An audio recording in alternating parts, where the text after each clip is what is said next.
Hey, happy Friday, everybody. This is me, Hugh. It's the 600 Club here live on Care Vision TV. As usual, on a Friday, we've got Cal Washington joining us. Hey, Cal. Hey, how are you? I'm good. How are you? Excellent. Okay, Excellent. great. And we've got Takota Cohen joining us here. Hey, Takota. Hey, fellas. Happy to be here. Great to have you on the show. I guess I was first exposed to you a few weeks ago when I saw you getting interviewed by Alex Zek, who we've Yes. had on the show here as well. And I guess the one thing that really stuck in my mind more than anything else was at some point in the interview, you said that regardless of what the problems are in the world, whether it's reptilian shape-shifting aliens or, whatever it is, economic problems, climate problems, the one solution that you can come up with is basically growing your own food. Yeah, and I would say beyond that, it's more about being some kind of a producer, providing some kind of good or service. Like for me, that is growing food for other people. But I think my position is that the reason we're in this mess is that we are dependent upon the systems that we're trying to overthrow. And so the way to defeat the powers that shouldn't be is to make them obsolete. And we can't bite the hand that feeds us. So we all need to provide the goods and services that the current system is providing for us.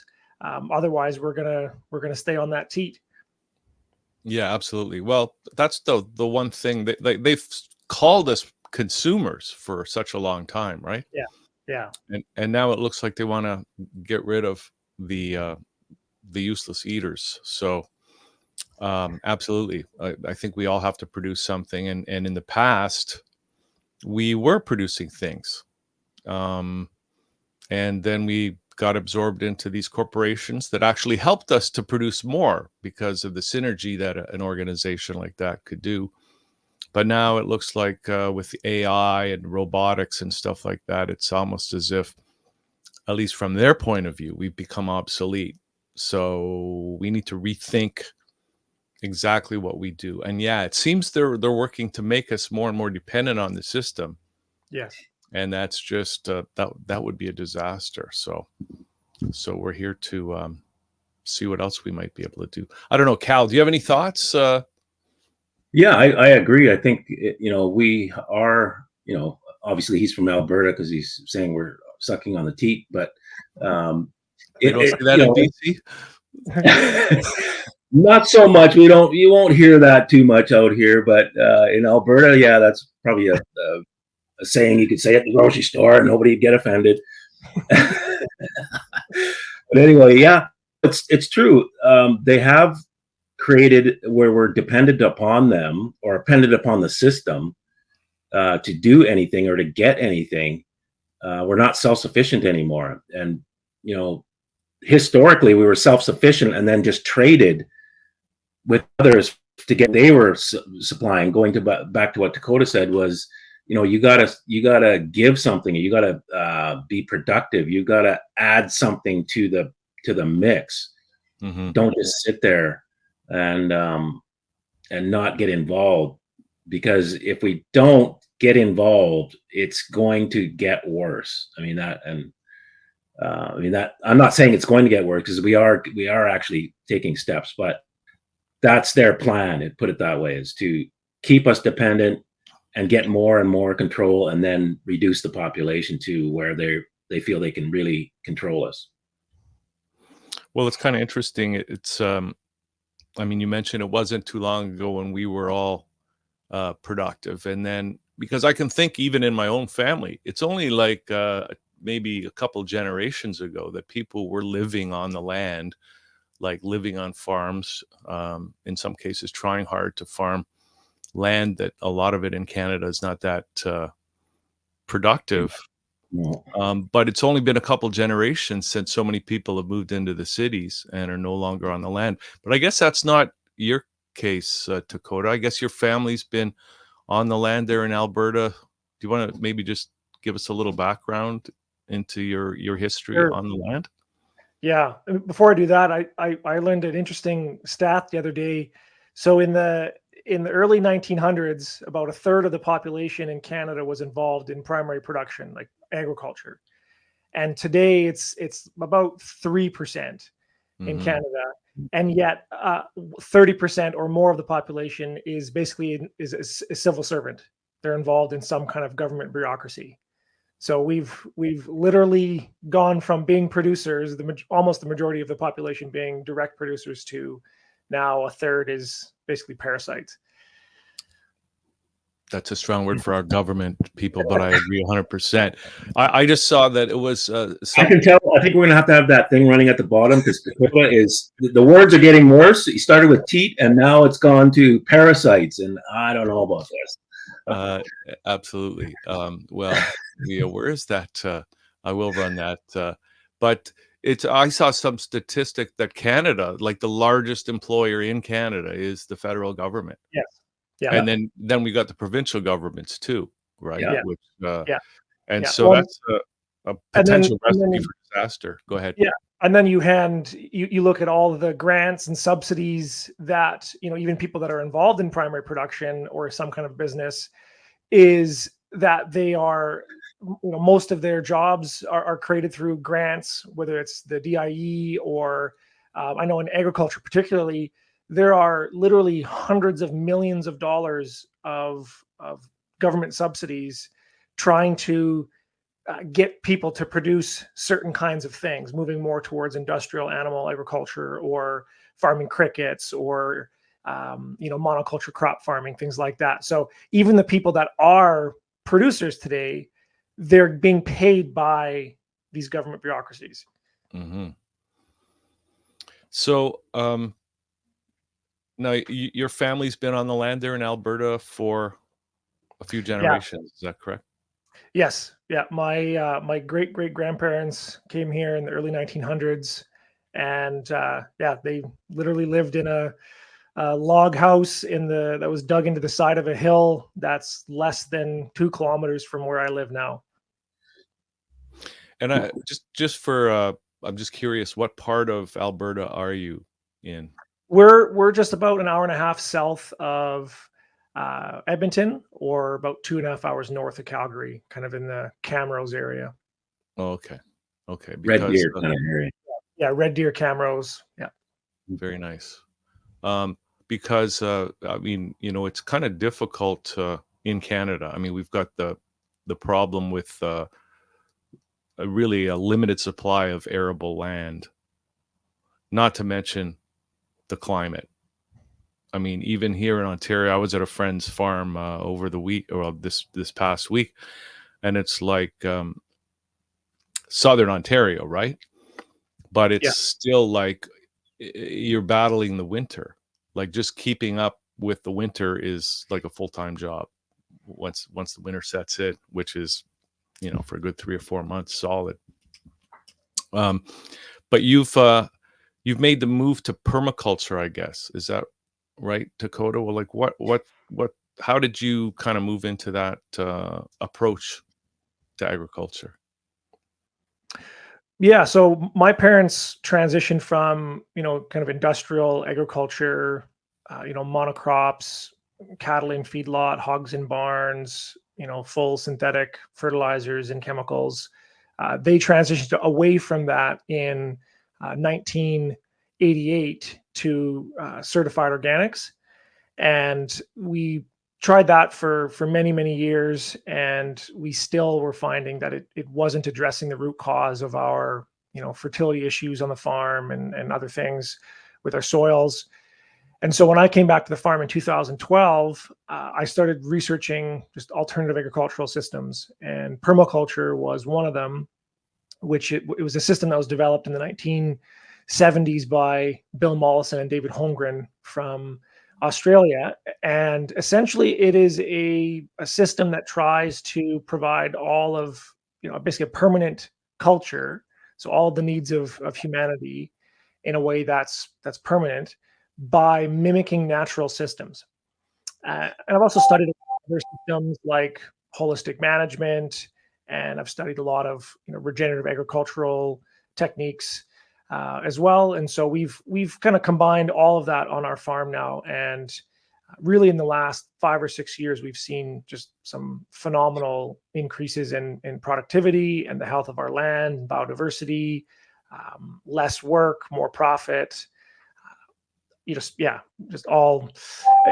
It's not surprising, when you stop fighting natural systems from what they want to be, and you start to partner with them, your life gets better. It's not, it seems like it's this counterintuitive or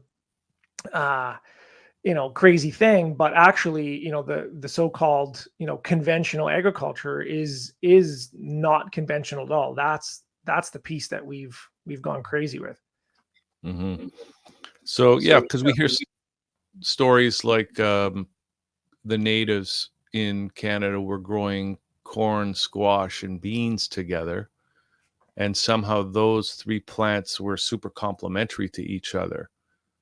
They could grow in the same space basically, but then, essentially producing, I guess, 3 times the yield per square foot. And I guess that's sort of one example of what this permaculture approach is all about. Yes. And I guess building the soil is a huge part of it. Is that right? Absolutely. So, everything that agriculture produces requires essentially 4 ingredients. It needs sunlight, soil, water, and organisms, so plants or animals. And our job as farmers is to kind of, like a baker, mix those ingredients together and manage our inventories of those to make sure that we can provide all the food, fuels, pharmaceuticals, and fibers that our civilization depends upon. Now, if you look at our current agricultural system, our soils are eroding, our water cycles are broken, we're losing biodiversity, and most of the crops that we're harvesting and growing only have short growing windows. For, like, in Alberta and most parts in Canada, there's only a plant in the ground that's photosynthesizing for a couple months out of the year.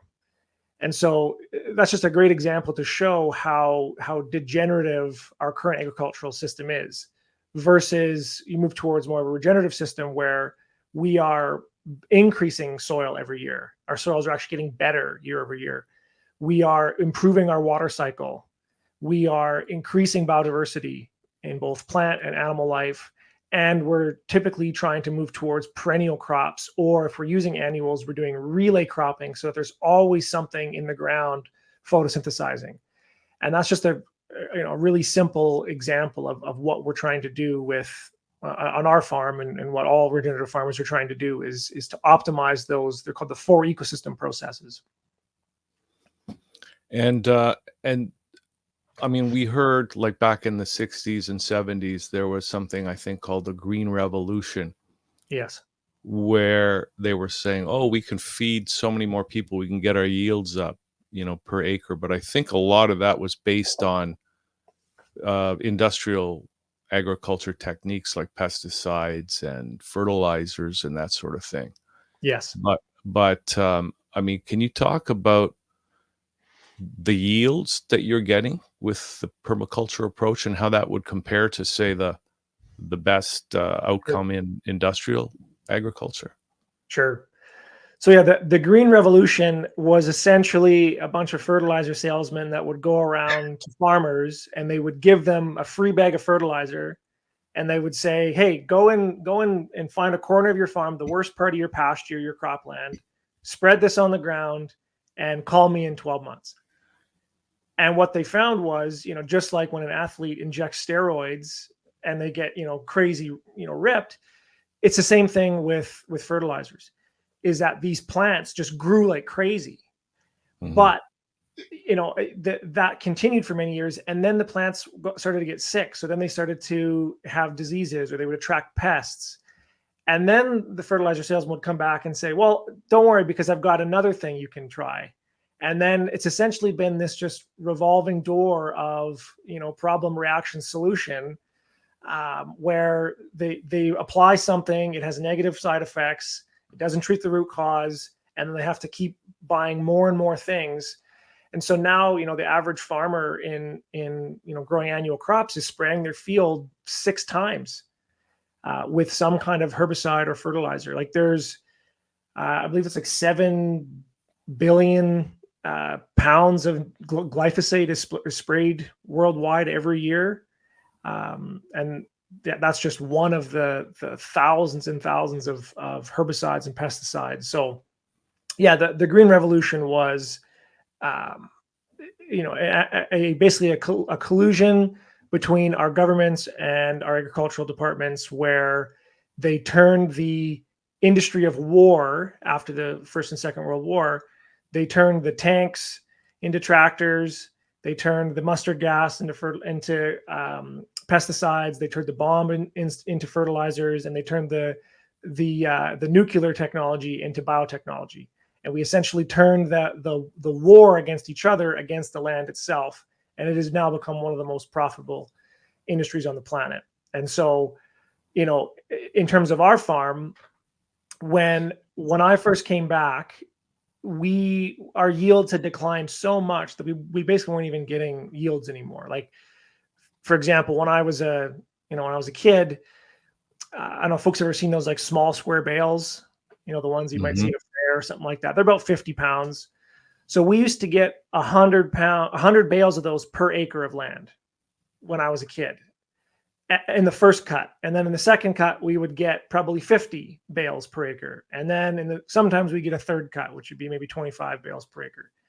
And by the time, the 2000s rolled around, we were barely getting a single cut with 25 bales per acre. So we went from getting, 7,500 pounds of yield per acre to 2,500 pounds of yield per acre, to the point where it wasn't even worth harvesting the hay.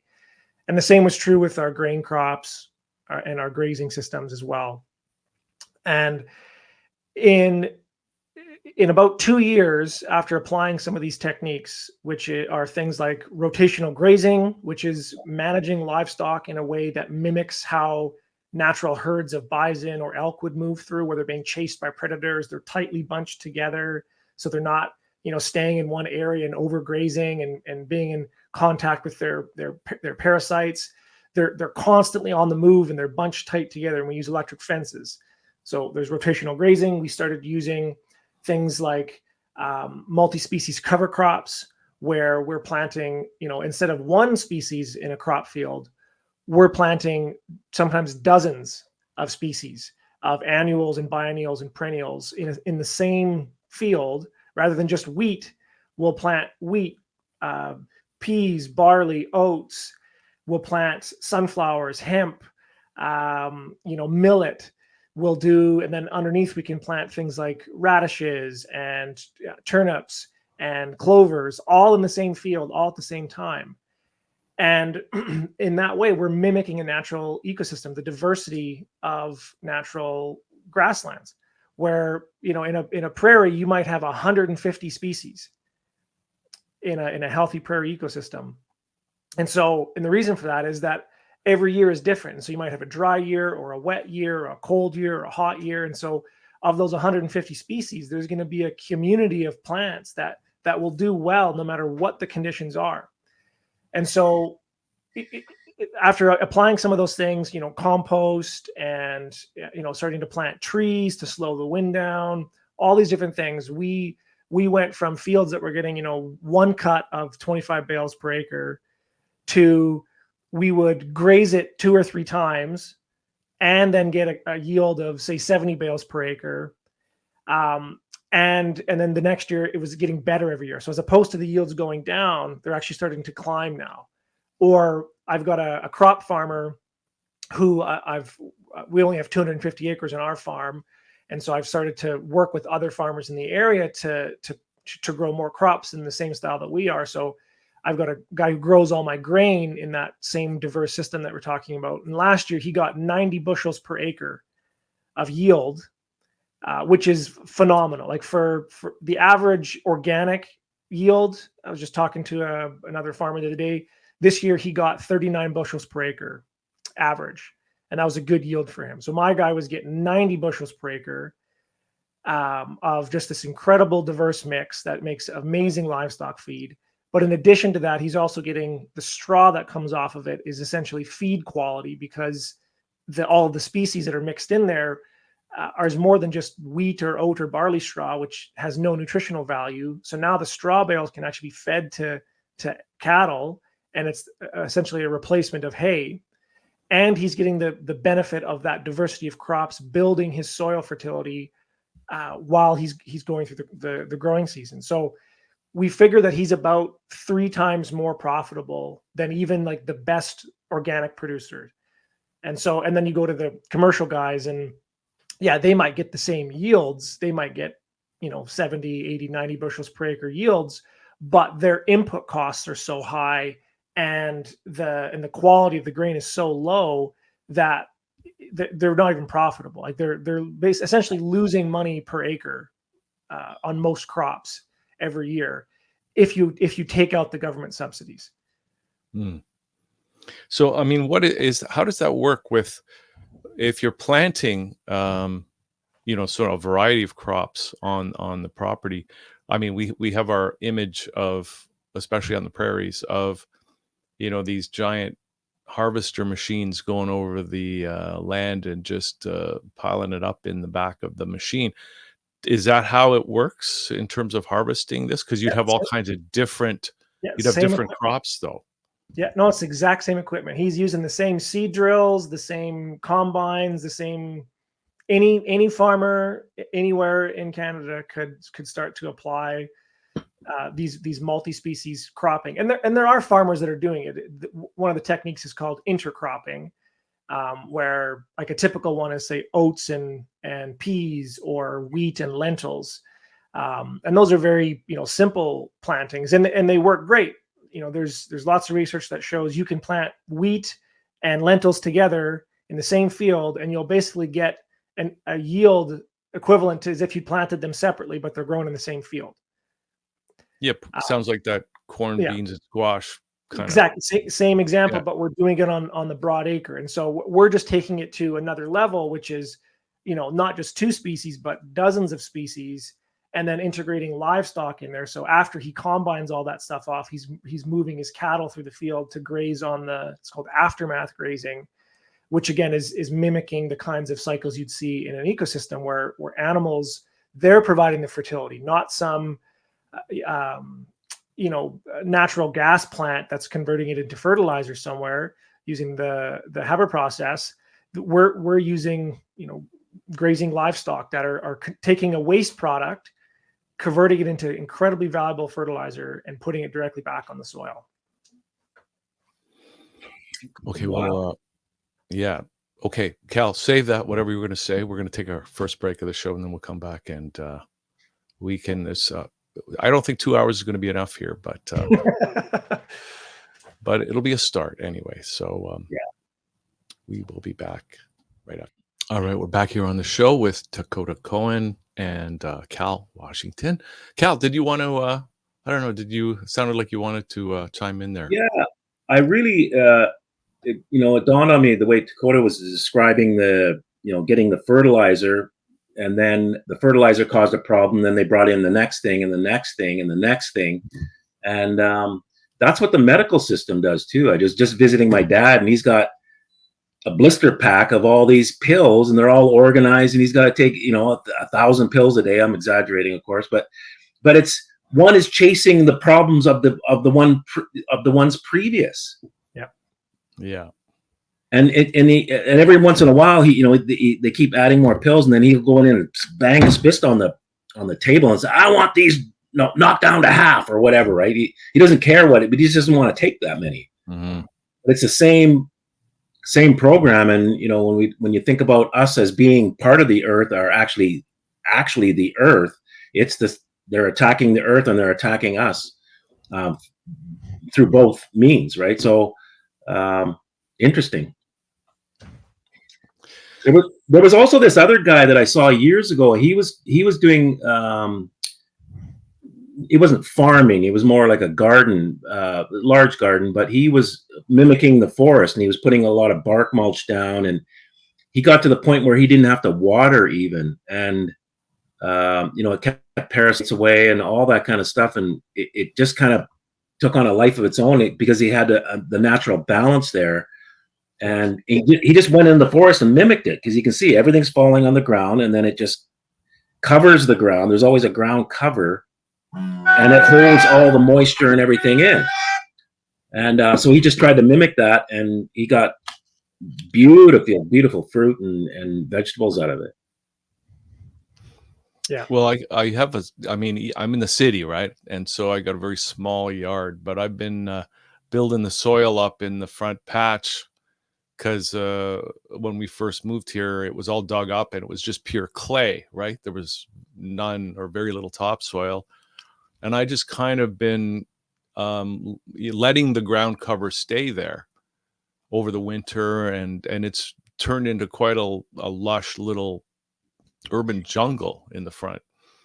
And it's interesting too, with the invasive species, and you've talked about that as well, Takota, with here in Ontario anyways, we've got the Japanese knotweed, which is illegal in some countries to have on your property, but I transplanted it because it produced a lot of cover very quickly every year. It's just a great big plant that kind of separates us from the street. And also, I've noticed in Ontario, there's a lot of, I guess they call it giant hogweed or wild parsnip that's moved in. It's kind of a poisonous plant. I don't know. Do you have that out west at all? The giant hogweed? Because if you touch it, it's like poison ivy. Yeah. No, we don't have that one or the Japanese knotweed, but yeah, we've got plenty of those other plants that are trying to do the same thing. And yeah, my perspective on plants is that there's no such thing as invasive species, whether it's plants or animals. They are there to try to create balance again. And so, nature abhors a vacuum. And when we come in, like you said, the Japanese knotweed is really good at just covering things really quickly. And so where does it tend to grow is where there's been a lot of disturbance, or the giant hogweed, where does it grow? On really degraded agricultural land that's just been poisoned for decades. Mm. And its job is essentially to push animals away. This land is so damaged, so the spiny and the poisonous guys are trying to keep critters off. And then other plants are trying to cover the soil so that they can start to heal it. And there's other plants that will actually like there's some plants that can literally break down radiation. Wow. There's other plants, like there's one of my teachers one time told me that there's some rift line like along a fault line where there's literally like a chasm that's opened up, and it's a quite naturally radioactive because there's all these poisonous gases and stuff coming up from deep underground. And right along that whole fault line is, she said, some of the craziest, most aggressive, thorny plants ever. Things like burdock and that was the main one. But then when you look at how that plant is used in some kind of traditional medicine system, whether it's Ayurvedic or traditional Chinese medicine or herbalism, whatever the plants are doing, say like the burdock, it's typically used to help treat toxicity.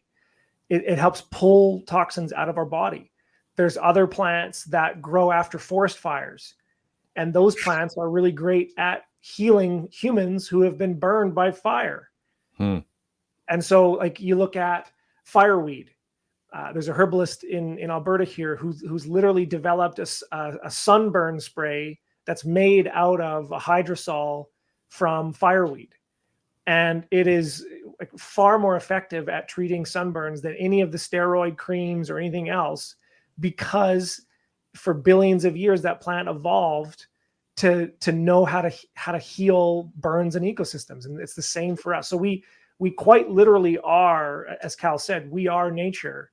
And that, whether it's the the zebra mussels in the Great Lakes. That Yeah, I was just gonna say that as an example because same thing, yeah. I mean I've got a lot of experience with Lake Erie, which used to be very polluted, and Yeah. now it is so clear, Yeah.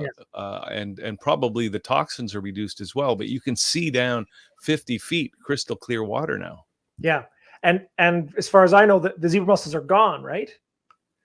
Or they're declining, and the native mussels are coming back, right?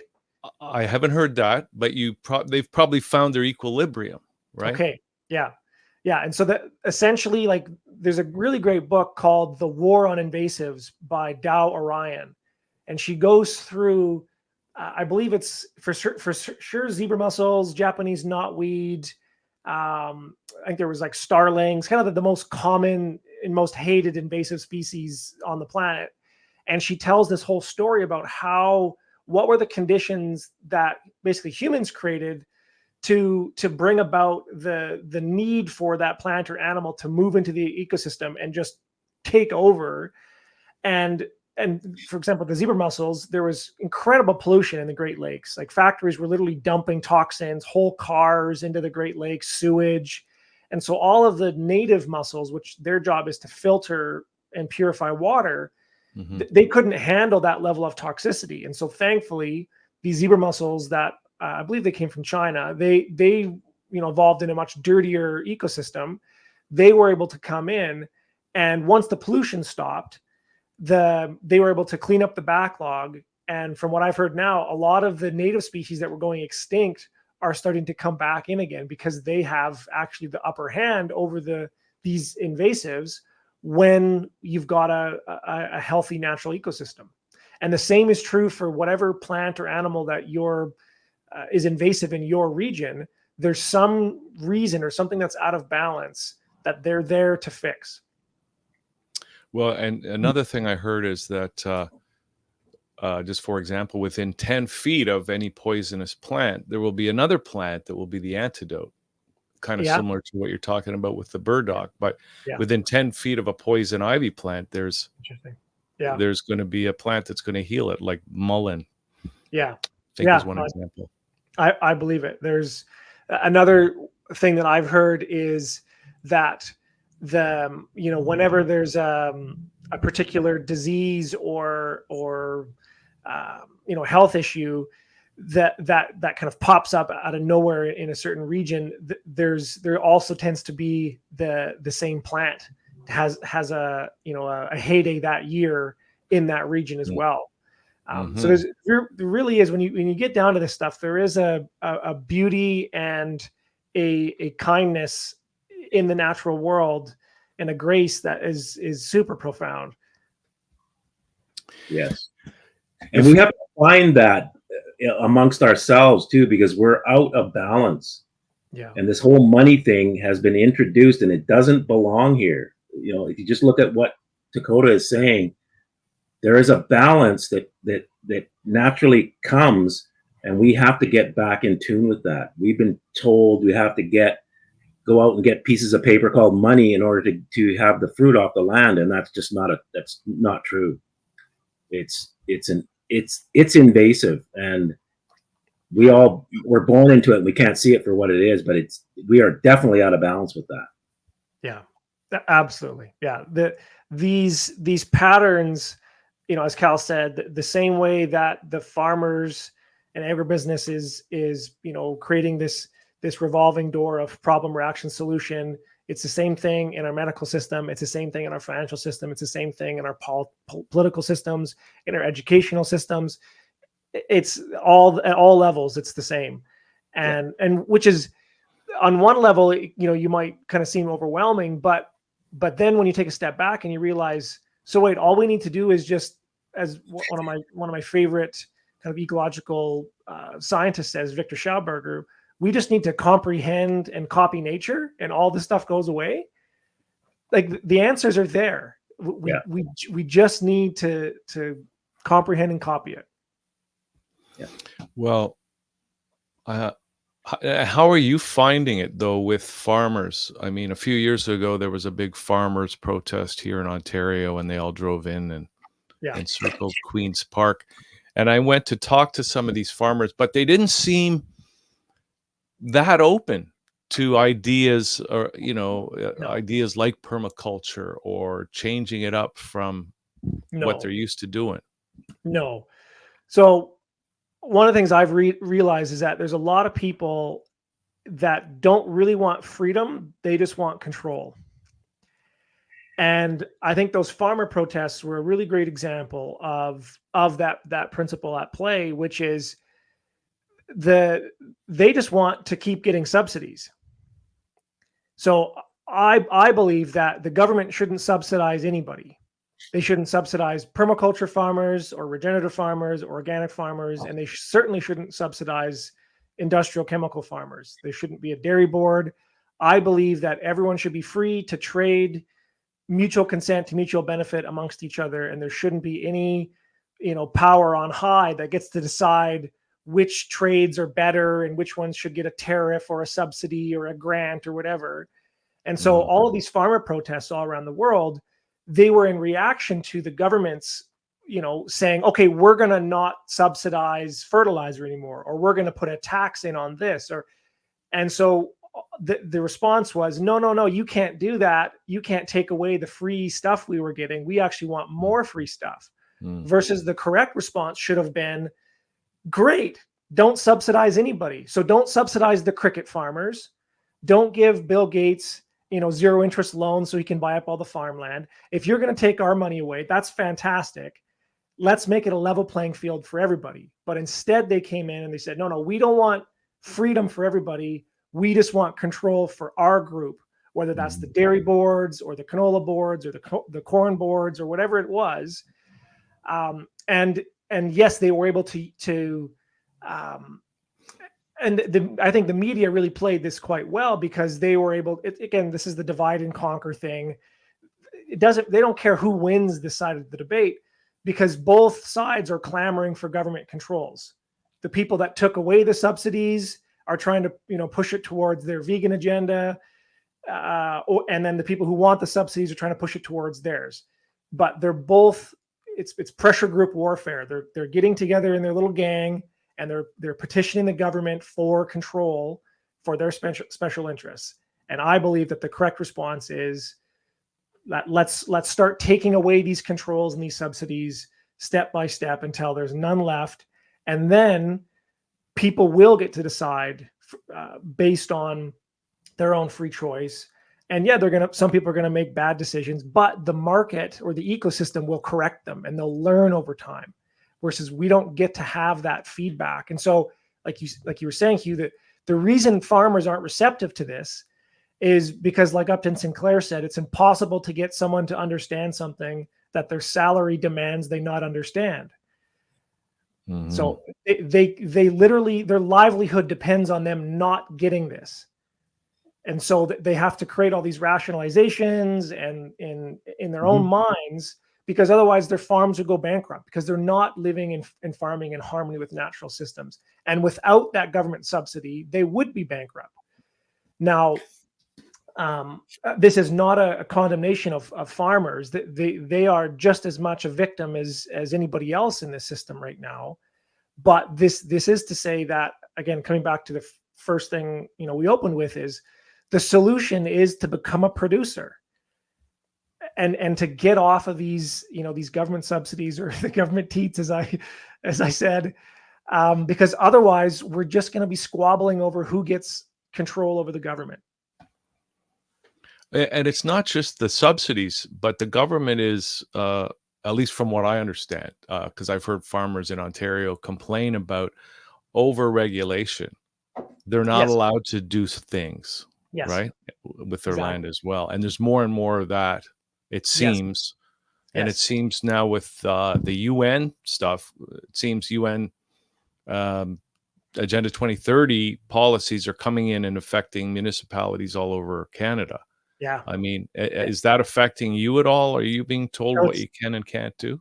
It's crazy. So in our county here, I received letters from my county inviting me to take part in what they're calling, I can't remember the Orwellian term they used for it, but essentially it was a free webinar to help prepare farmers psychologically for if there was some kind of a bird flu or some kind of pandemic for animals, and the government had to come in and kill all your animals.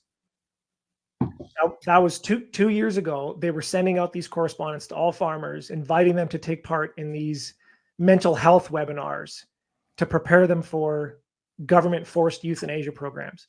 I know other people in northern Alberta where their counties are starting to pass bylaws where it's illegal to keep livestock, all kinds of stuff. And I have clients in Europe where, you're not allowed to keep chickens outside. They have to be in a barn at either certain times of the year or the whole year.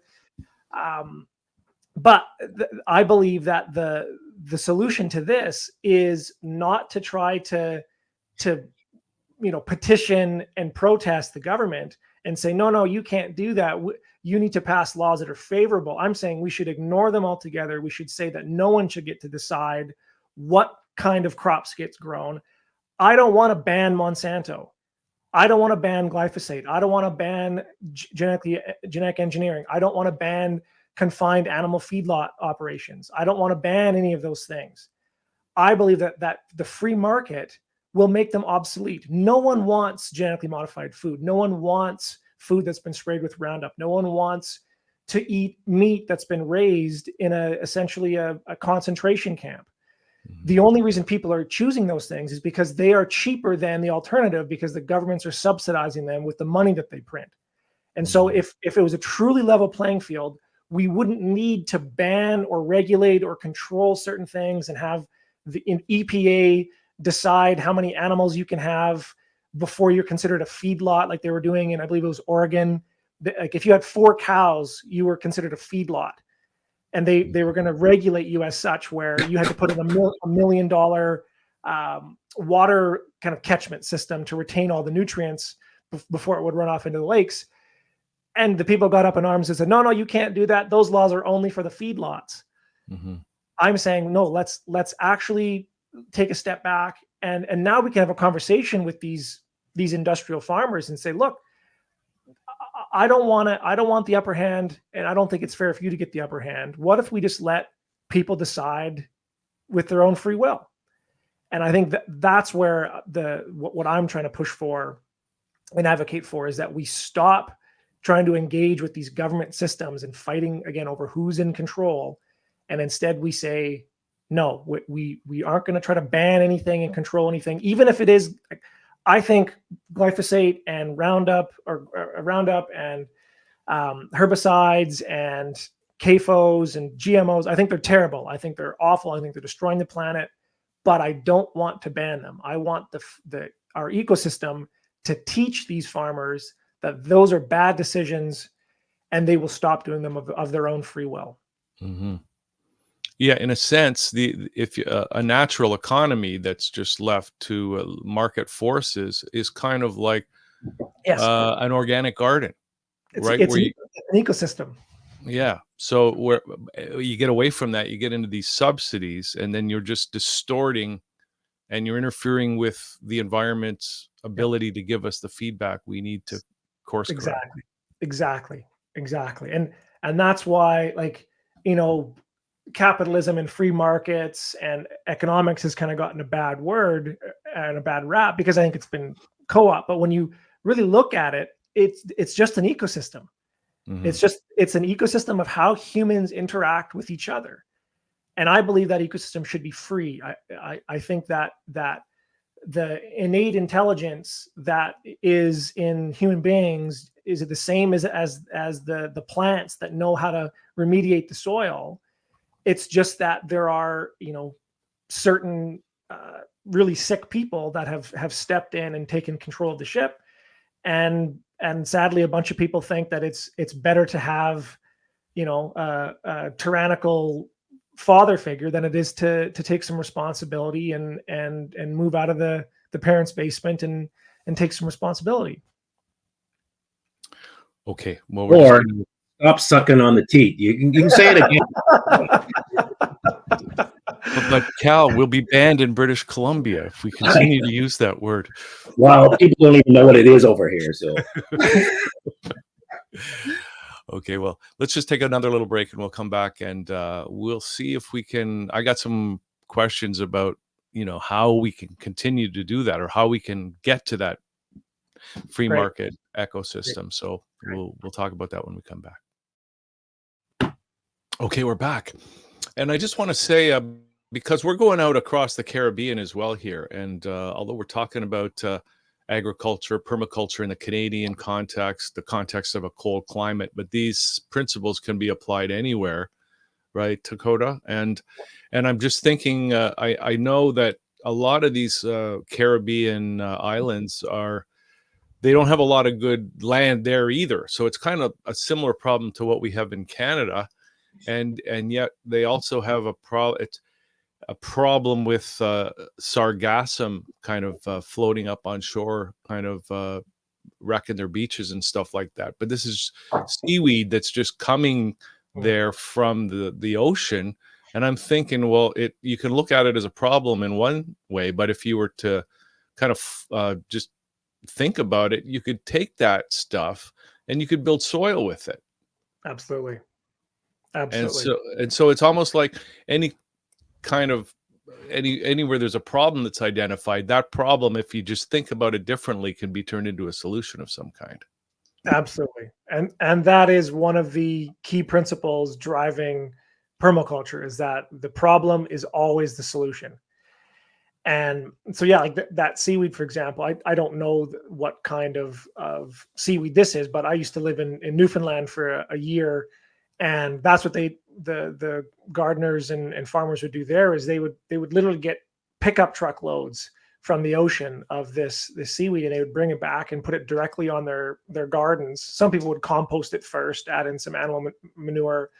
But yeah, anywhere you are in the world, there is, some kind of ecological process that you can partner with that will be far more abundant, require far less work, and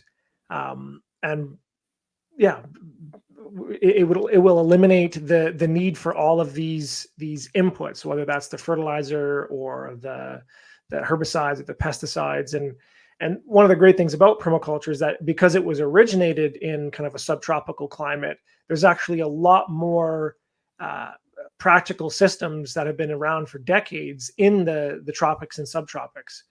So yeah, if folks are, want to do more research in that, I would highly recommend, looking into, permaculture if you are in the Caribbean, because there are fantastic examples, and you can do a lot more there with some pretty cool things like coconuts and mangoes. And even if you want to apply these principles to aquaculture systems, so the rearing of fish, or mariculture systems, which is, like sea culture, the same principles apply. And there are people that are doing this on a massive scale. There are people who are growing, kind of semi-artificial kelp forests off of rafts in the ocean, or mussel farms they're not industrial. They're not feeding them like these fish feedlots.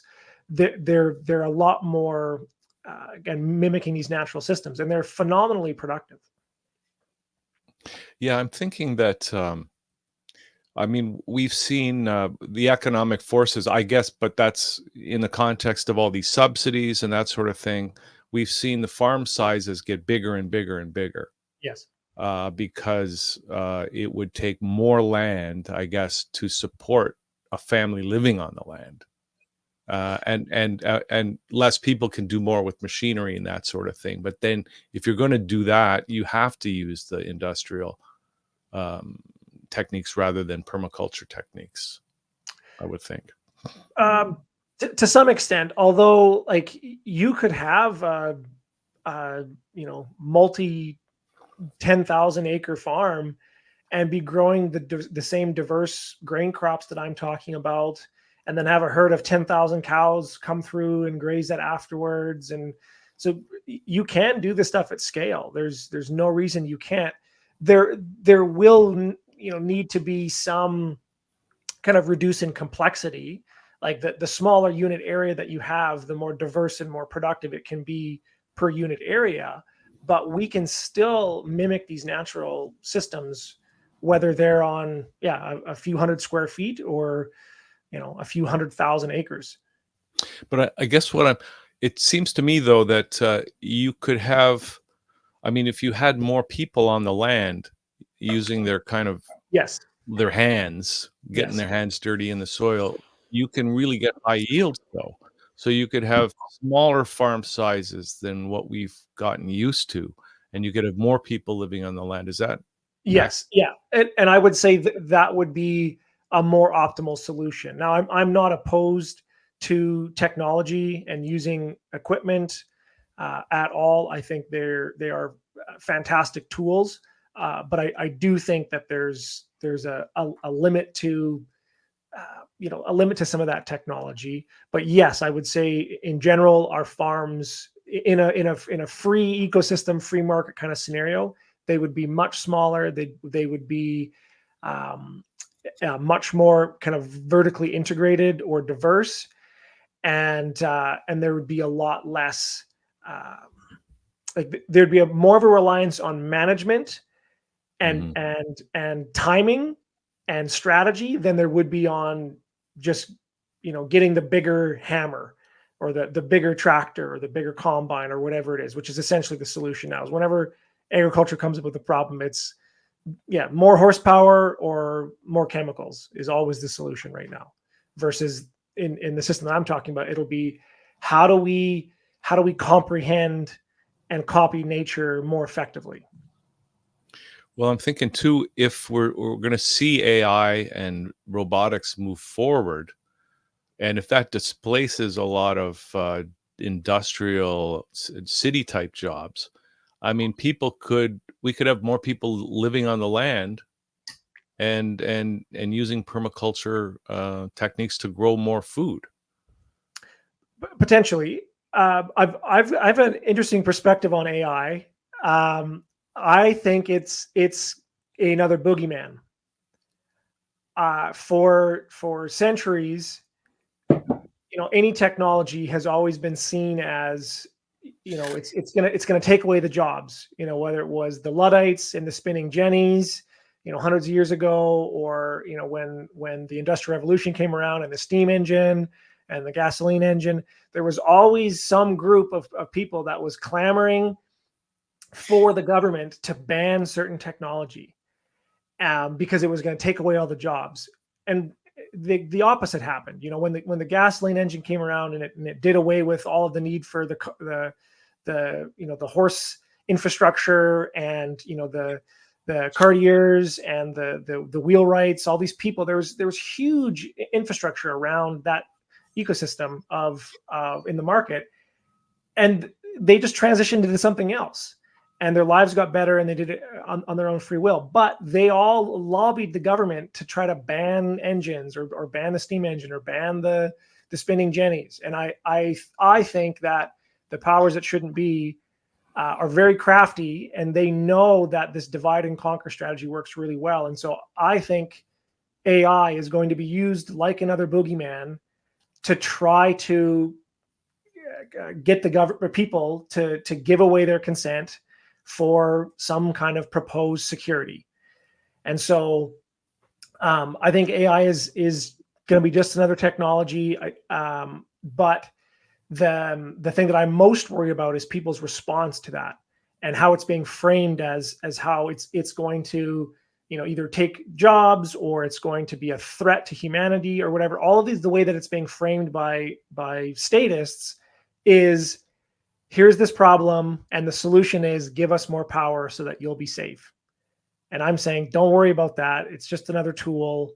And if it is going to be all the bad things that you say it's going to be, then the safest thing is to have no one in control that it could get access to manipulate. If we didn't have nuclear bombs that it could hack into and fire at another country, then we don't have that problem. So I do think it is going to eliminate certain jobs, but I think it's going to create a lot more others, and all the people that their work can be automated out will be free to now focus on something that's even more productive and more valuable to the rest of the human ecosystem. Well, I guess we'll find out. But I'm just thinking a solution, regardless of AI, just getting people living on the land and using permaculture to increase yields, and it's better food too, right? It's got Yeah, more nutrition, and I mean, absolutely. I think it could help address the mental health issues too. First of all, the nutrients in the food that have gone missing because of industrial agriculture, but also just living on the land, getting your hands dirty. I mean, that's Oh no, you got to stop there, because you got to have. You can't put your hands in the dirt. That causes heart attacks. So, like, we have to have limitations to this. Keep people safe. Right. That's all the germs are there. Yeah. Yeah. Oh, and I mean, that's another great example of like another boogeyman that is conjured up by the state, whether it's the Chinese or the immigrants or the asteroids or the solar flare. There's always some boogeyman that the state has to get us all riled up about, so that the solution can be, and therefore we need more money to protect you. Yes. Yeah. But your solution is to grow food. That's part of it. My solution is become a producer. Don't be dependent on the system. So if you need healthcare and grants and subsidies and the free education and all these public services and the welfare system, then you can't be free, because you're dependent upon the system you're trying to overthrow. And so my solution is, let's become producers. Agriculture is the foundational skill that allows for the division of labor for the rest of civilization. So that's the piece that I'm focusing on. But our message or mission with our company is to build the revolution one homestead at a time. And it's a revolution disguised as homesteading, but that doesn't mean that everyone has to be a farmer.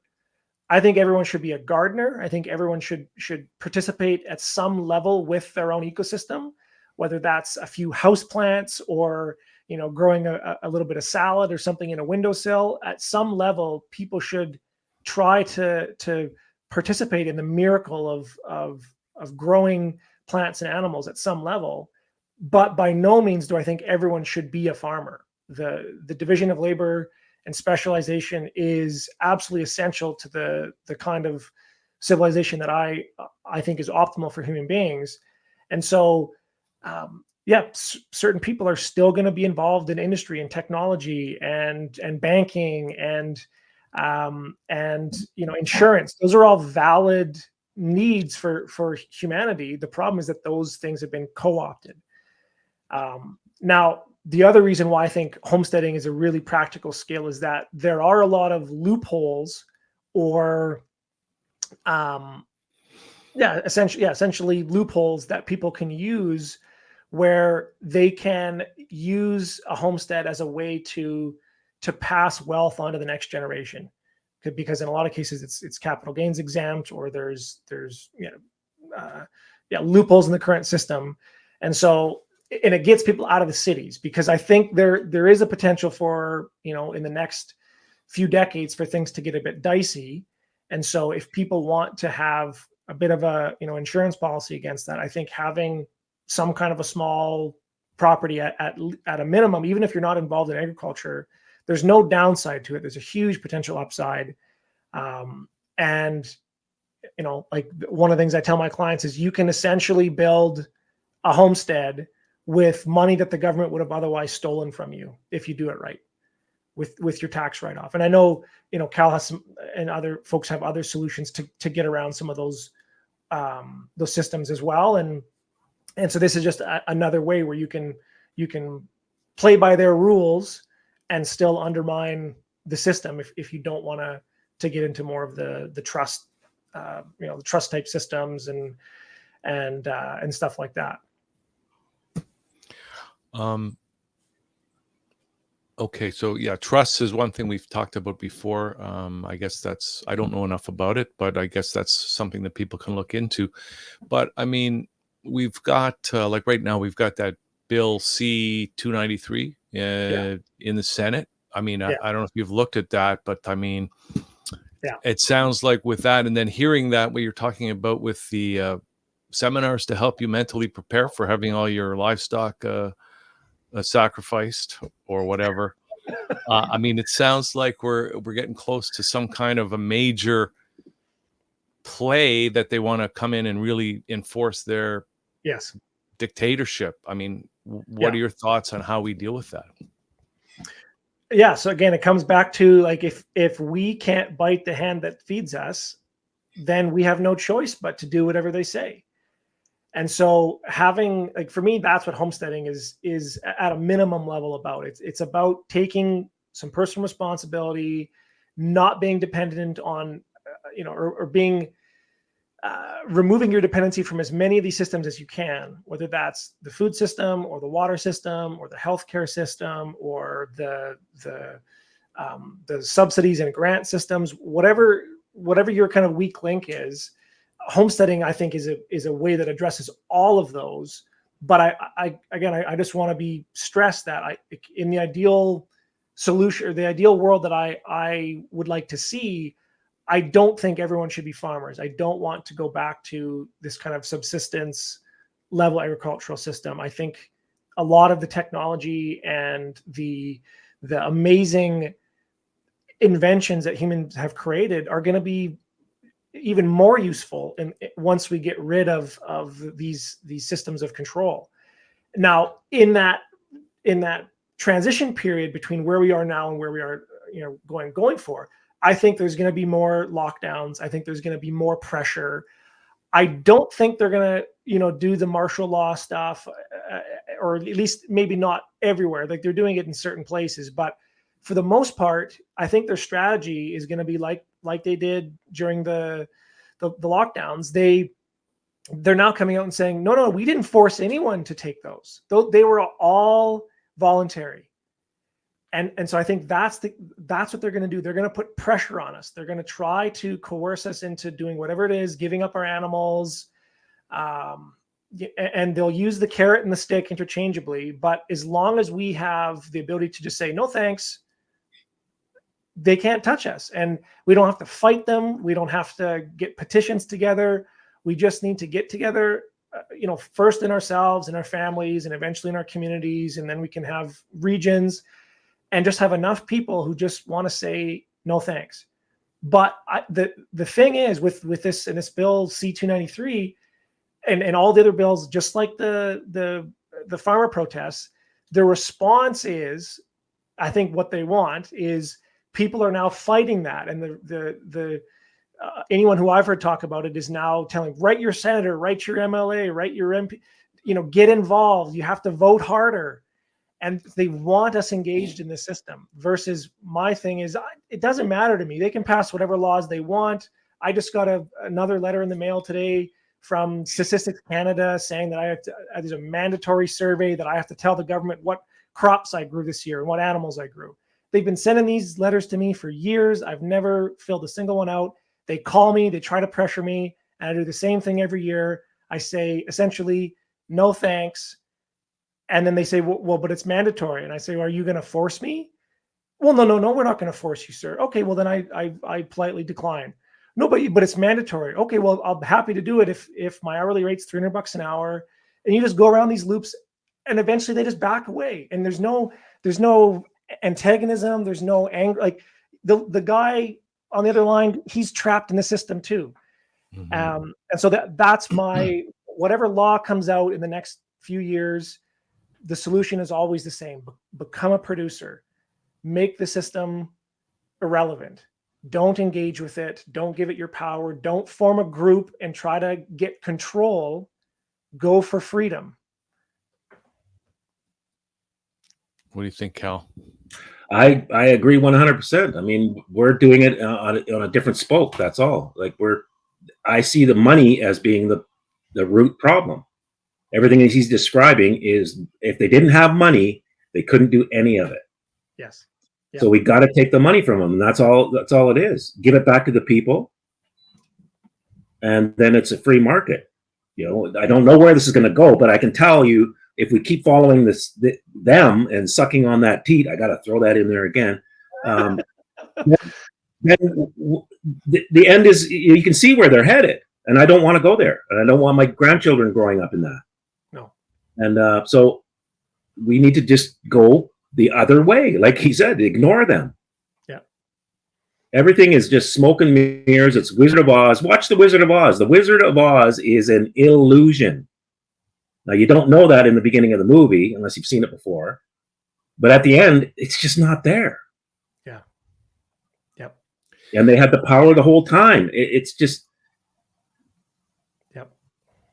Well, speaking of money, so that's come up again. And Takota, you've had some, because you do a podcast, you've had some people come on and talk about money and the role of money. Do you have any insights about that? Yeah, absolutely. So I agree with Cal. I think the financial system is it's the engine for all of this corruption. The military complex, the agricultural complex, the indoctrination of our children, the wrecking of our medical systems, all of it is through the government money printer. And every state throughout history has always strove for one thing, which is to find some way to be able to print their own money or shave coins so that they can make more of them. Because without that, they can't get people to do what they want, because people don't want to do this without using the carrot or the stick. And the stick only works for so long until the mob rises up and butchers you. And so they got to try to bribe them. But it was really difficult with gold. And once they started to separate gold into paper receipts, and then they started to, forge the paper receipts. So there was more receipts than there was gold. And then eventually they just divorced gold and money altogether. And now in the last 4 or 5 years, 40% of all the money that's in existence has been printed in the last 4 years. So another way of saying that is 40% of your entire life energy up to this point was stolen from you in 4 years, let alone the taxation that steals 40 to 50% of your energy every year. Anything that you saved, any money you had in a mattress or in a bank account or in an RSP or in a house, it was stolen from you, and then it was used to pay for the things that you don't want. The healthcare, the education systems, the farming, all the stuff. And so absolutely, we need to step away from that system. And I do believe money is as a technology is absolutely essential for civilization. There are severe limitations when it comes to barter and trade, namely the double coincidence of wants and the storing of value in a way that can last for more than a few weeks or a few months if you just got a bunch of apples. So there needs to be some kind of medium of exchange, a store of value, and a unit of account to allow for the civilizational ecosystem that we're talking about. But it has to be a free market solution. No one can have the ability to print more money. No one has the ability to stop any exchanges. Like, the trucker protests, they just reversed those exchanges, those trades. But there's, I believe, one financial system that they weren't able to reverse in that situation, which was Bitcoin. I believe, of the research that I've done thus far, it is the closest solution to the ideal technology of what a free money would be, because there's no one in control of it. There's a fixed supply. It can be transferred almost an unlimited amount anywhere in the world for very, very cost effective amounts of money. The only downside to it in my mind is that there are no one knows who created it, which could be a pro or con how you look at it. But yeah, that's my solution in a nutshell. Is we need money. We know what the principles of money has to be. I think Bitcoin is the best solution we have at this point. And if it's not, and if it turns out to be a psyop by the government, I don't really care, because it's the principles that matter. And the function of what money is that's really important for people to understand. And like you said, Hugh, I did a podcast with Robert Breedlove, who has another show called What is Money? And we kind of laid out the history and the form and the function of what the ideal money would have to be. And yeah, as of now, I think Bitcoin is it, which is just phenomenal that this technology exists already, that's been functioning since 2009. There's never been a single transaction that's been reversed. There's never been a single, government that's been able to affect it in any way. Even when China banned mining, the whole network survived. Like, there's just, to me, this is one of the things that I'm most hopeful about. Well, certainly crypto offers huge possibilities. I mean, I got a couple of criticisms of Bitcoin, but Okay. we don't need to get into that today. No, let's get into it. I'd love to get into Well, okay. So my criticism of Bitcoin, one is that the massive amount of power that it uses, right? Okay. Because of the redundancy. Now, I know the guy, Satoshi, or whoever invented Bitcoin, he did actually do it, and he had to build in incentive for people to want to mine it and stuff like that, which he did successfully because it's the first successful crypto. But I think the built-in scarcity is, which was there to create that incentive for people to mine it, is unfortunately it creates a situation where people see that, it's probably going to always increase in value. So people tend to hoard it rather than spend it. And so to me, that takes away from Bitcoin's ability to be a functioning transactional currency. Because people will, because, you hear the story of the guy that bought a pizza for $1 Bitcoin, right? Well, if he'd just used cash instead of Bitcoin, he'd have whatever it's worth now, $60,000 worth. So to me, that's a disincentive for people to want to spend it. So I think you could design now that we know that it's possible, right, to develop a crypto. Now we can think, okay, what do we really want our money to do? And then you could design a crypto around those principles. So the two ones that you brought up there, which was the high energy cost of producing it and the scarcity piece, and I would actually say those are both essential functions of money, because if it's easy to create money, it has no value. And so the reason why gold was the primary medium of exchange and store of value and unit of account for thousands of years is because it's one of the most scarce metals, and it's difficult to get, versus the current financial system we live in.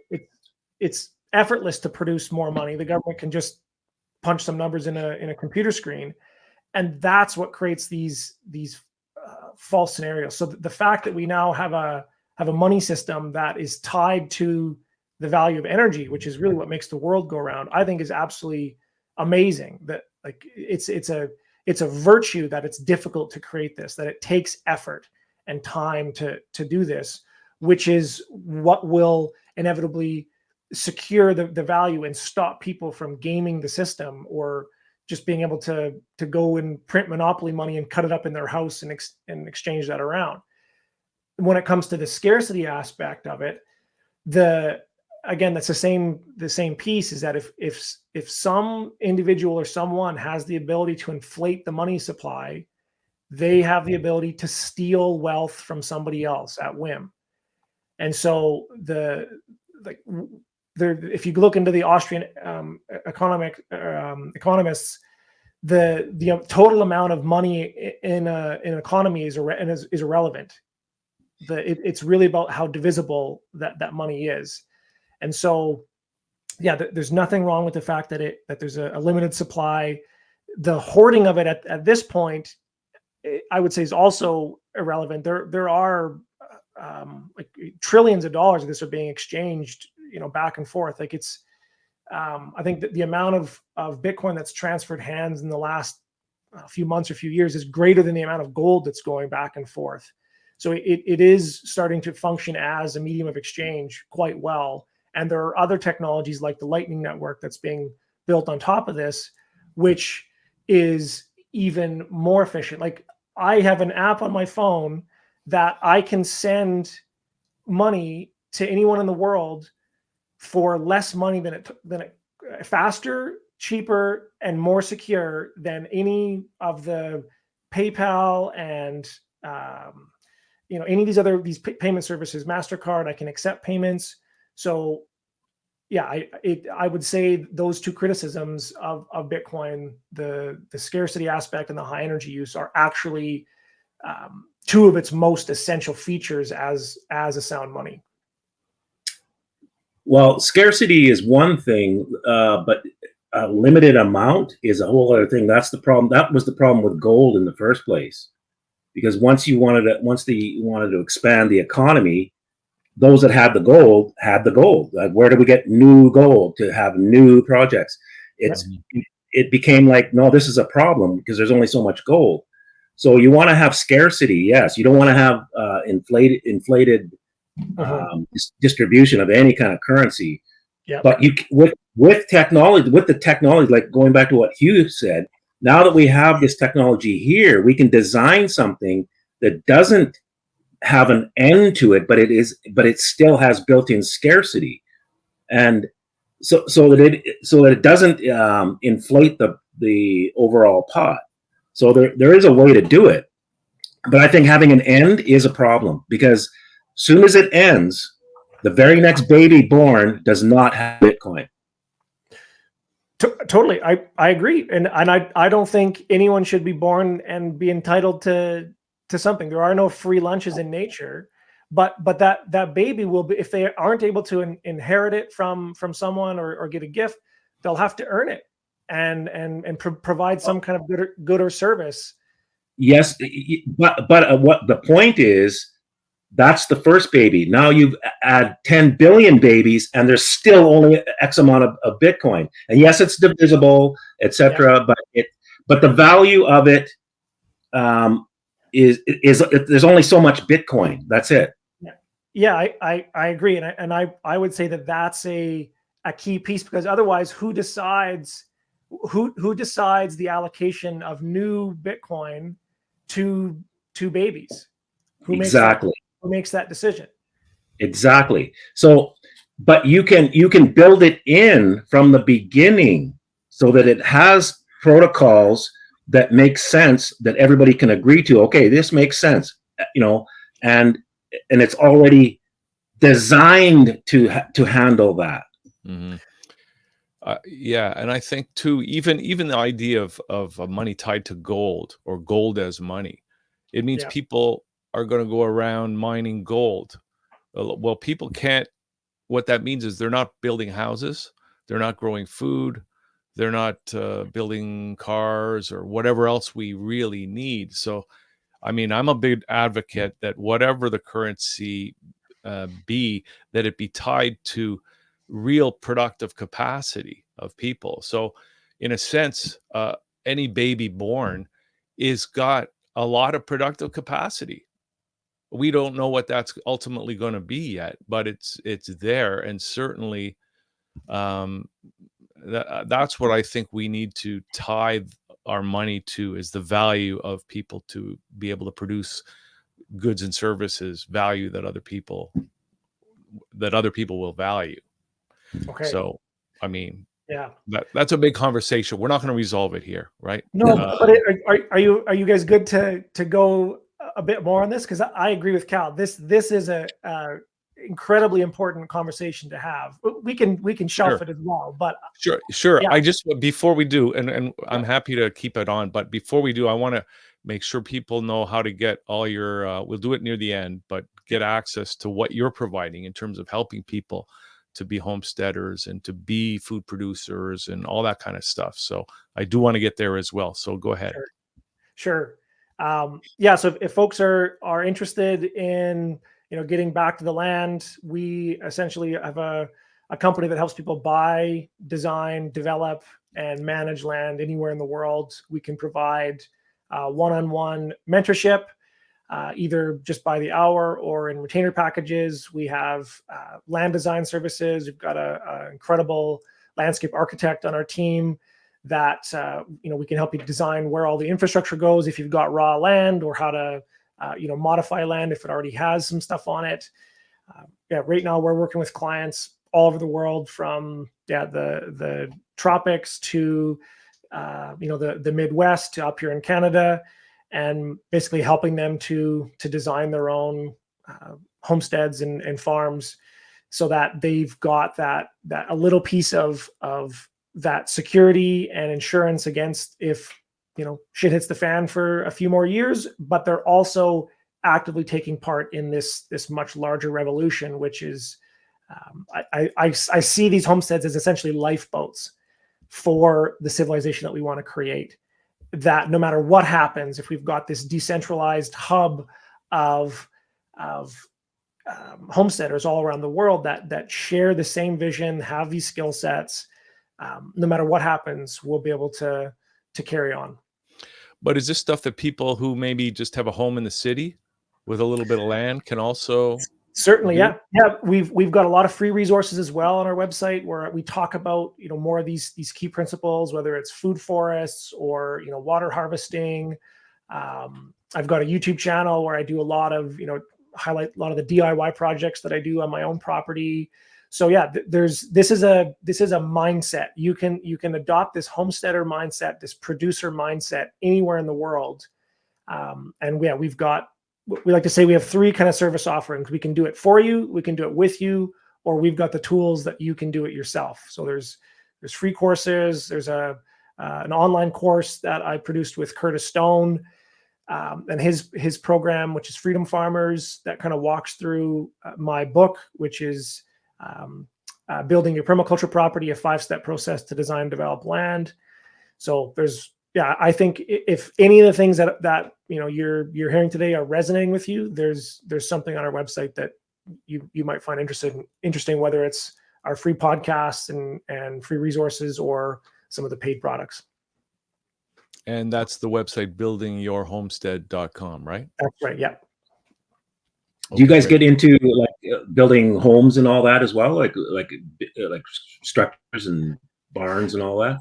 Yeah, so we don't actively do the building, but I have a background as a carpenter, and one of the things I love doing is working with homeowners so that they can act as their own general contractor, whether they're going to be the one physically on the tools or they're going to be the one managing the builders.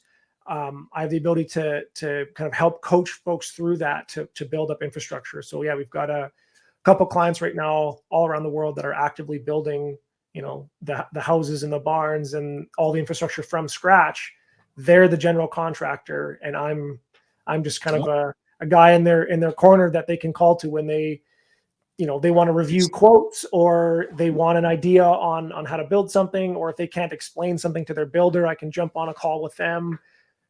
And so yeah, that's our goal. Is right now the company's quite small, but eventually we'd like to expand our mentorship program a lot more and have more mentors who can work with more, other homesteaders as they're starting to build this stuff out. Because it's really overwhelming. If you didn't grow up on a farm with all these skills that were just kind of you absorbed, it's really overwhelming to do this. But what's amazing is I've been able to work with some clients who literally have none of these skills. They were raised in the city, and yet they're actively managing contractors. They're planting food forests. They're putting in gardens. They're getting livestock, and they've just got someone on call that they can reach out to by text or phone call or Zoom whenever they need to get stuck with a problem. So that's an awesome service. That really is. And we got the website running along the bottom, buildingyourhomestead.com. So okay, well, let's take another break, and we'll come back and we'll really jump into that Bitcoin conversation. So, oh boy, right after this. Boy, watching those commercials there, you just think that those guys that live in the tropics are really lucky that they get all that. They get so much more biodiversity. They can grow, 4 seasons. They don't have to fight the winter. Maybe they got to build some soil, but they could build it so much faster. Right, but they got snakes and scorpions, though. So and hurricanes and everything else that goes along with it. Yeah. Oh well, I guess it doesn't matter where you are. You got That's some right. problems to deal with. Yeah.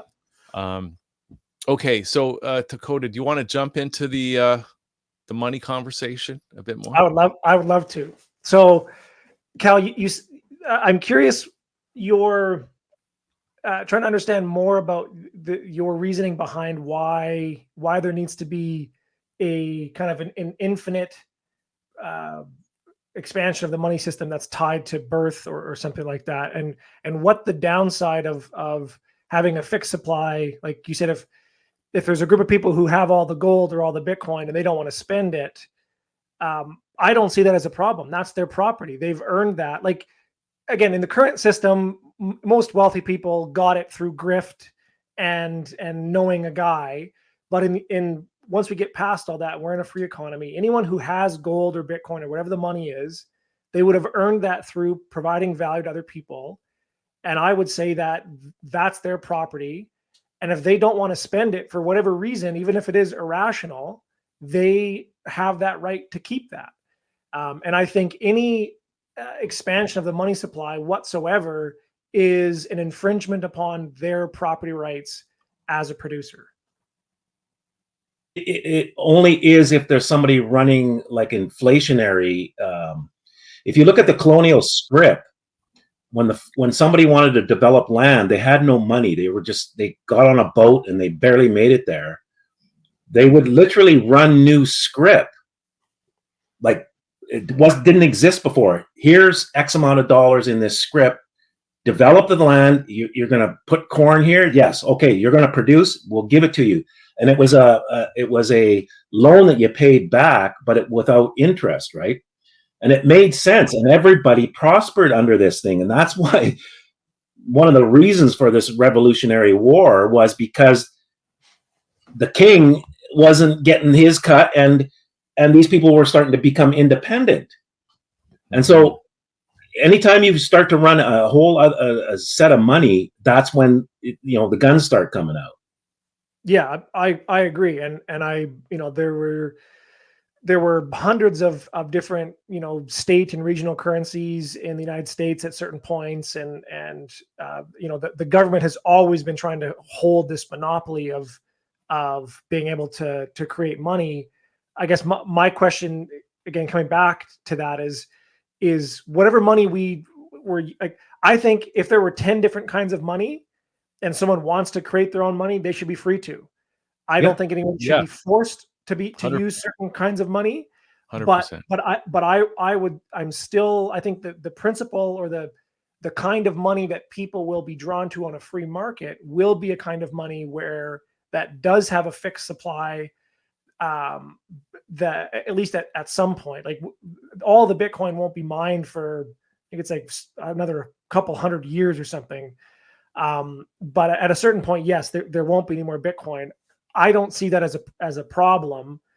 And I think if there is some any other versions of money that have built in constant inflation or money creation aspects to it, it'll be a detriment to the savings feature of that money. Well, actually, we don't even need to be having this conversation because we'll just let the market sort it out, right? I agree. There you go. And as long as we can agree on that, it doesn't matter. The ecosystem will decide, and that's what's so great about this approach and this kind of becoming a producer and adopting this freedom versus control mindset is it doesn't matter. And I'm not fixed on Bitcoin. I of the research that I've done, I think it has some great principles behind it. But if someone were to come up with a better money tomorrow, I would use that as well.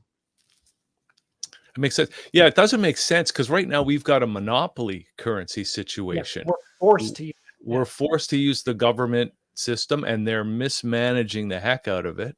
Yes. And we're all suffering as a result. So, it's just time for that to end. Yeah, absolutely. And that's like, they're literally like, they're siphoning off our life energy. Everything, every good and service that we are producing it is being stolen in, in taxation, in capital gains, in government sales taxes, in Inflation. inflation, all these different things. And then all those things are being used to divert money to the things that nobody really wants, because if they did want them, the free market would produce them. So that's what's funny is, like we were talking about, whatever, a third of the population is employed by the government. In a free market, no one would pay for that. And the reason, the fact that they're taking money from other people by force and giving it to those people is proof that their jobs are irrelevant.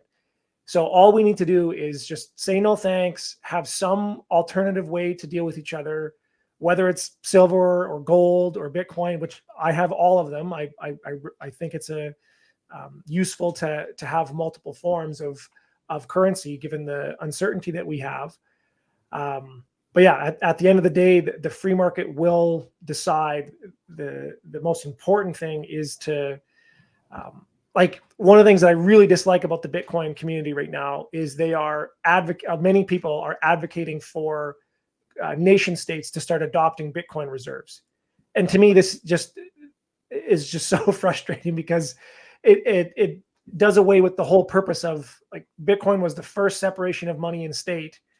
And now the thought leaders in Bitcoin are advocating that and cheering when Trump says he's going to create a strategic Bitcoin reserve for the United States, or when El Salvador changes their monopoly money over to Bitcoin. Like, to me, that misses the entire point.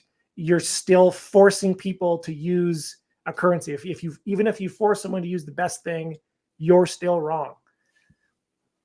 Well, and then you've got it right back in the government control again. So if they're holding the reserves, whoever, and the way the voting system works, you can buy yourself into voting, and so you start to control the whole thing again. So it's got some inherent problems, and I know there's a lot of Bitcoin advocates, and I think a lot of it is because they can see an investment. It's more of an investment idea, like because there's a limited supply, if I get a bunch of it out later, and that's also part of the problem. Yeah, there's a saying in Bitcoin that's, people get into it for the money go up and then they stay for the revolution. Unfortunately, most people, I think, have lost the whole revolutionary aspect of it. And to be honest, that to me is the biggest detractor of Bitcoin, which is not so much a flaw in Bitcoin as it is a flaw in the philosophy or the higher thought process. Because any money can be corrupted or used if we don't understand these higher principles of freedom, in my mind, being the highest. And so, yeah, that's the piece where, again, I come back to this homesteading aspect is the revolution is going to, it's disguised as gardening, and it starts just people taking a little bit of responsibility for themselves at whatever aspect they can, and then slowly growing that responsibility, whether it's in their own lifetime or ideally in their children's lifetime. And if we do this, it's only a matter of time before we win. Like, we have the power of nature on our side. Freedom is and the emergent, self-organizing, and abundant characteristics of natural systems are on our side. We just need to start doing that and encouraging other people to take part in that revolution. And whether it's in, like I said, our lifetime or in 100 lifetimes from now, we will win. Correct. Because the pollution that's causing the problems, the parasitical thing that you described earlier, nature will help us get rid of that thing. Yep. If we just have to follow certain principles and understand the bigger picture that's going on here and get in line with it. And there's nothing anybody can do about it. It will clean Lake Erie. Like, it's just going to happen.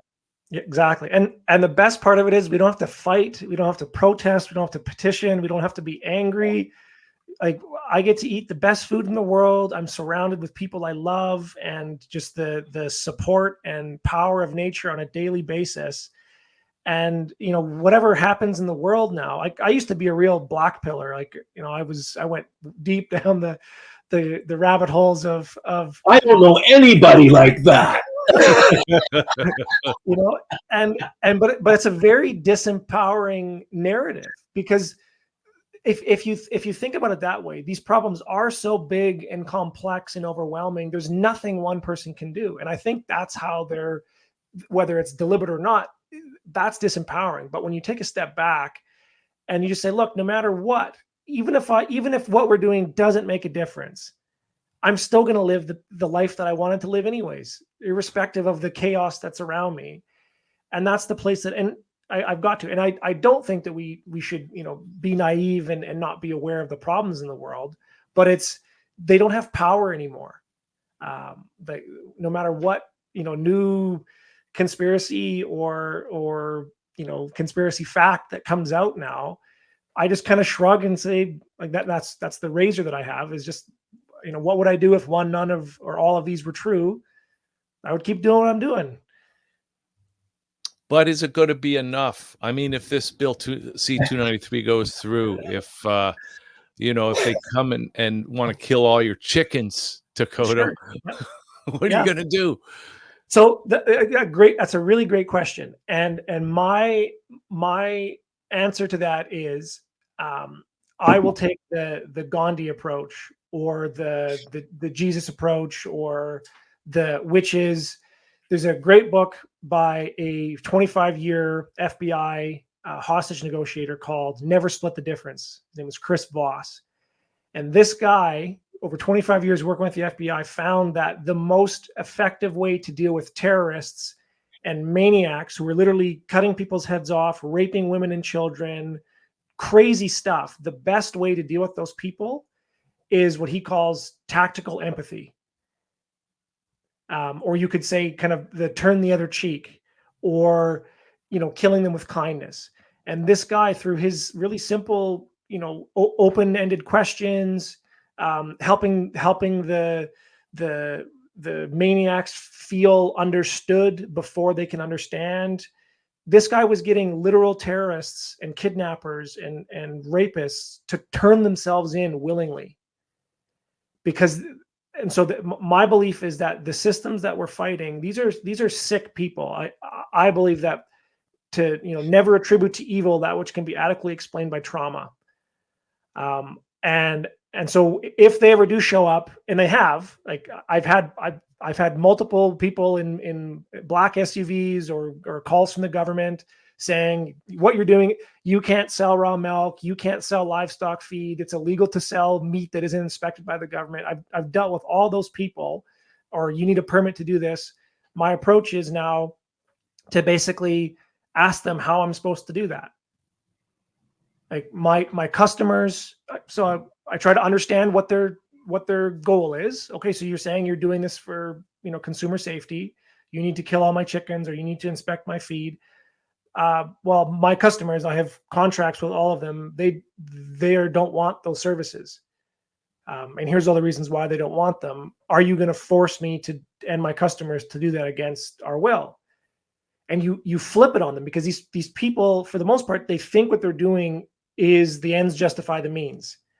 But when you frame it in such a way where it's you don't give your consent, you don't volunteer, you don't fight, and you ask them questions, they start to realize, wait a second, I'm the bad guy here, and then they'll change. And so I think that's the real powerful way to deal with these conflicts. And yeah, they may come, and I may get someone who's really crazy. I may not be able to talk with them, and they may actually see some of my animals. In that case, I would continue the Gandhi approach, which is just keep letting them hit me with sticks, let other people see that they're hitting me with sticks, ask other people, do you want to live in a society where people are hit with sticks because they want to harvest salt from the sea for free? And one man basically took down the entire British army. Now, sadly, he was later co-opted, and they got him again, and he went from wanting freedom to wanting control. So that's the real sticky piece. But that's the way out of this, is this compassionate inquiry, or as I like to say, you basically become a Jedi. It's like, these aren't the droids you're looking for. And these bureaucrats, and I've done it, it's crazy. They just go away. What he's saying is absolutely true. I've had interactions with police with the masks, and within 3 minutes, they're walking away and they're shaking their head like, what just happened there? And I care. It's a real thing. We have that kind of power here, and we just don't know it. Yeah. Well, it sounds like that'd be a book worth reading. It is. It is. Yeah. A friend of mine read that book, and he's told me a lot about it, that FBI guy. Yeah.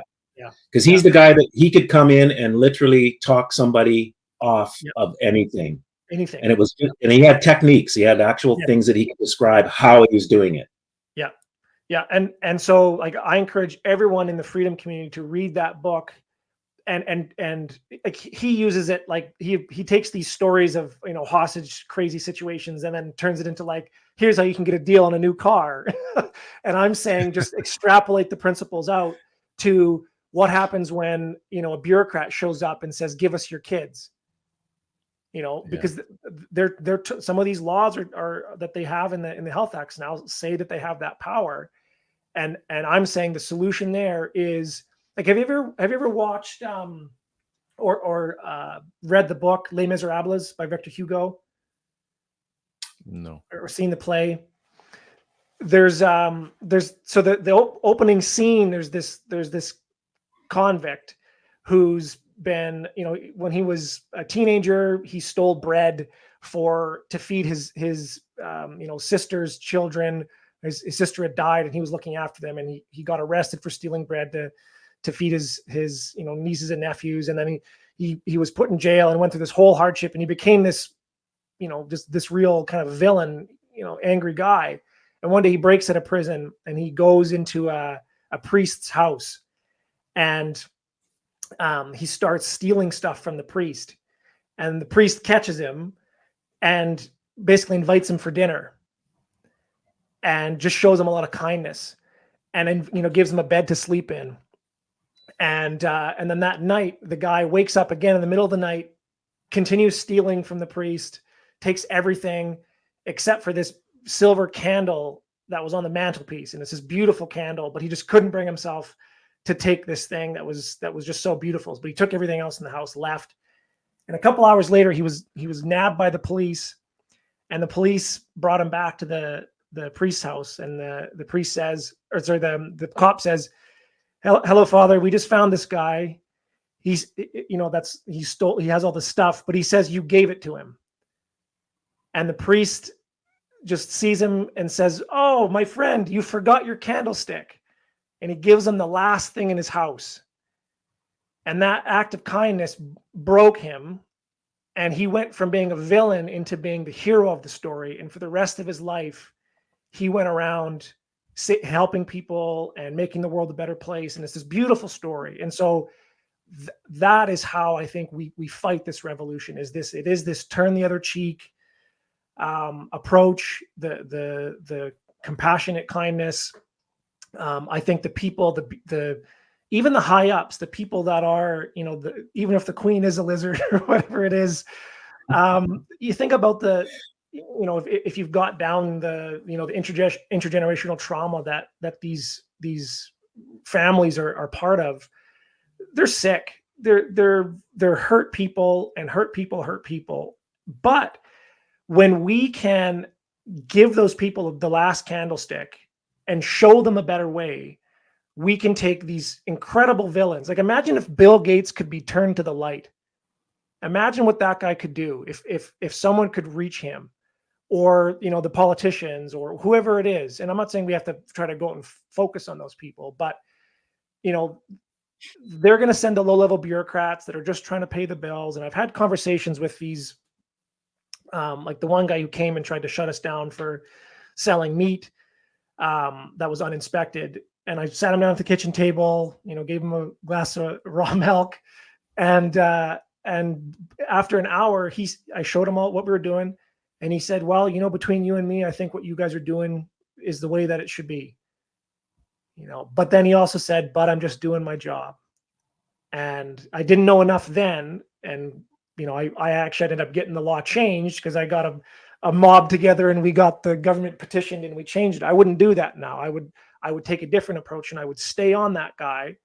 I would get his contact information, and I would stay communicating with him and get him on my side, so that he would go and change it. And that's essentially what I'm doing now.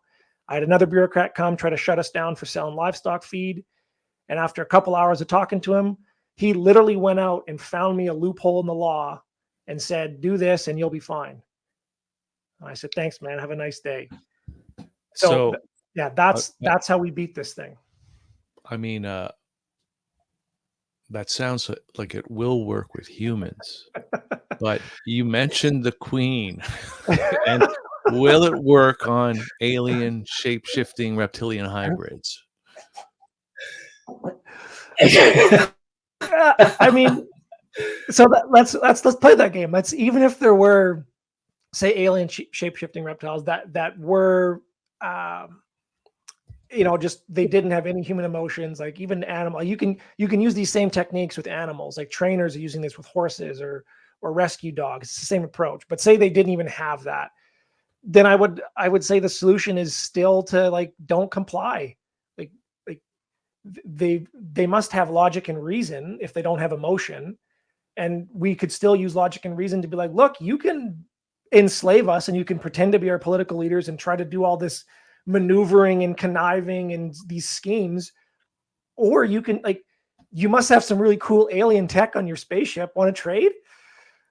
Like, let's find a win-win with these people, because it's actually in their own self-interest to be a trader rather than to be a grifter or a tyrant, or, like, it's if you are using fear to control people, it's only a matter of time before you turn your back or there's enough of them that they're going to get you. So even the psychopaths or the shape-shifting reptiles, I think, can be brought to this idea, whether it's through tactical empathy or logic and reason. Well, I think, just in case, I'm just thinking, maybe the other thing is we need to develop our alternative systems. Yeah. Right. So that we can use our systems that are designed by and for us, rather than using their systems that are designed only to enhance them. Correct. And if they don't come around, like Takota's saying, they will be dealt with. Like, they are parasitical and they need to go. So, they have the choice, and we have to put the choice in front of them, but it's and I will say, like, I'm not a pacifist in that I believe that we have the ability to defend our own life and property, up to including lethal force. Now, I will say that is never the best option. I think the Les Miserables priest giving the thief the candle is always the better choice, because what if that guy could be reached? What if he could be brought to the light? Takota, we're going to leave it at that thought. We're out of time. It's been great to have you on. We'll have to get you back. Cal, thanks so much. Empowermovement.com and buildingyourhomestead.com. My pleasure. Thanks, guys. And we'll be back on Monday for more here on CareVision TV, thatchannel.com. We'll see you then, guys. All right.